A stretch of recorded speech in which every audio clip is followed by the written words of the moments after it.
बिस्मिल्लाहिर्रहमानिर्रहीम। अस्सलाम वालेकुम फ्रेंड्स, वो मीन एवोल्यूशन चैनल पे सुफियान नई वीडियो नए टॉपिक के साथ हाज़िर है। आज हम बात करेंगे ऐसे तमाम पाकिस्तानियों के लिए जो स्पेन फैमिली रीयूनियन वीज़ा के लिए अपना फ़ाइल जो है वो जमा करवा चुके हैं पाकिस्तान में। अब वो अपना DNA टेस्ट के लिए एम्बेसी की कॉल का वेट कर रहे हैं। इसमें कितना टाइम लगेगा, इसकी एम्बेसी फ़ीस कितनी चार्ज करती है, पूरा प्रोसेस टाइम कितना लगेगा, पूरी तफसील आज की वीडियो में आपको जो है बताई जाएगी।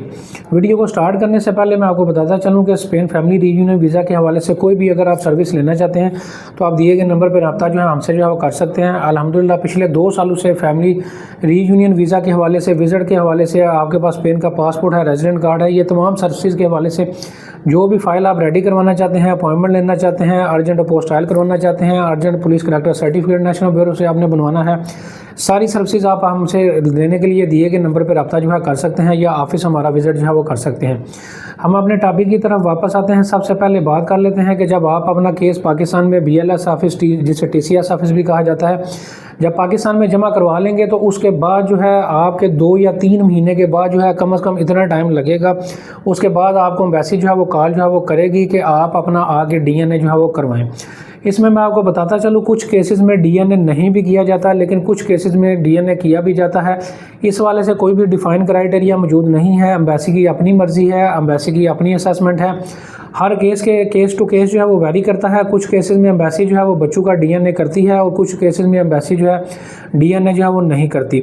तो इस वाले से कोई भी डिफ़ाइन क्राइटेरिया नहीं है, लेकिन जिन लोगों का DNA किया जाता है तो कम से कम 3 से 4 माह बाद जब आपका फ़ाइल जमा पाकिस्तान में कर ली जाती है, उसके बाद आपको कॉल रिसीव होती है कि आप एम्बेसी में जो है वो आके अपना DNA करवाएं। तो इसमें BLS और TCS ऑफिस में कोई भी आपने DNA जाके नहीं करवाना।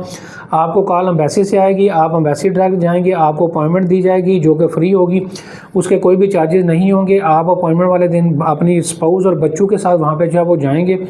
वहाँ पे जाके आप अपने बच्चों का DNA करवाएंगे। कुछ केसेस में सारे बच्चों का DNA किया जाता है, कुछ केसेस में जो है वो सारे बच्चों का DNA नहीं किया जाता, लेकिन आपने अपनी स्पाउस और अपने सारे बच्चों को साथ जो है वो भेजना है ताकि एम्बेसी ने जिसका भी DNA लेना है वो ले। इसमें एम्बेसी जो है तकरीबन 1700 रुपया पर एप्लीकेंट के हिसाब से आपसे पैसे जो है वो चार्ज जो है वो करती है। जब आपका DNA पाकिस्तान से मुकम्मल हो जाएगा, आपकी रिपोर्ट जो है बाकायदा स्पेन जाएगी DNA की। उसके बाद फिर आपका जो स्पाउस स्पेन के अंदर मौजूद है उसको कॉल आएगी। इस दौरानिए में जो है पाकिस्तानी DNA में और आपका जो स्पेन में DNA होना है, इसमें कम से कम 1.5 से 2 माह जो है वो लग सकते हैं। आपका स्पाउस जो स्पेन के अंदर मौजूद है, फिर उसको वहाँ पे कॉल आएगी कि आप फलान लैब पे जो है वो चले जाएं और जाके वहाँ पे जो है अपना DNA जो है वो करवाएं। जब आपके स्पाउस का वहाँ से स्पेन के अंदर से DNA मुकम्मल हो जाएगा तो उसके अमूमी तौर पर 1 से 2 माह के बाद जो है, कुछ केसेस में 3 माह भी लग जाते हैं, आपका रिज़ल्ट जो है रिसीव हो जाएगा, आपको वीज़ा ग्रांट जो है वो कर दिया जाएगा। तो ये सारा प्रोसेस स्टेप बाय स्टेप इस तरह से जो होगा। टाइम ड्यूरेशन भी मैंने आपको जो है बता दिया। मज़ीद भी अगर आपका कोई क्वेश्चन है तो आप कमेंट सेक्शन में पूछ सकते हैं या दिए गए नंबर पर रब्ता करके अपने सवाल का जवाब हासिल जो है वो कर सकते हैं। Thank you very much.